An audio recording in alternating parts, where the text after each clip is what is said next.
শাশুড়ি মায়ের প্রেগন্যান্সির খবর পেয়ে যেন আকাশ থেকে পড়লাম। দুঃখে কষ্টে বুক হাহাকার করে উঠল। রীতিমতো মাথায় হাত পড়ে গেল আমার। স্ত্রী ব্রু কুঁচকে বলল, কি হয়েছে তোমার? আমি নিজেকে সামলে নিয়ে বললাম, কই না তো কিছু না। সে বলল, ভূত দেখার মতো চমকে উঠলে যে। আমার স্ত্রী উনাদের একমাত্র মেয়ে ছিল। ওকে বিয়ে করেছি শুধুমাত্র ওনাদের বিষয় সম্পদ দখল করে নিব এজন্য। কিন্তু এখন তো আশার জল ঢেলে গেল। সম্পত্তি কি হাতছাড়া হয়ে যাবে? এতদিনের প্ল্যান এভাবে নষ্ট হবে?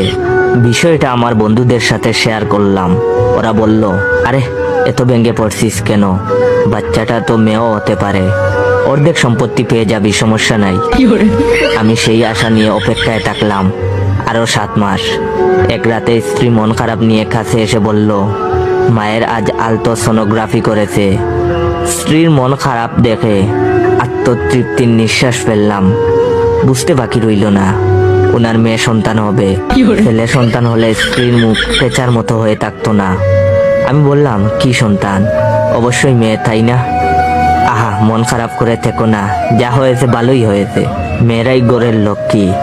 আমার স্ত্রী ধমকের স্বরে বলল, কে বলেছে মেয়ে? আমার ফুটফুটে একটা ভাই হবে। এত বছর পর ভাইয়ের অভাব পূরণ হবে, তাই ইমোশনাল হয়ে গেছি।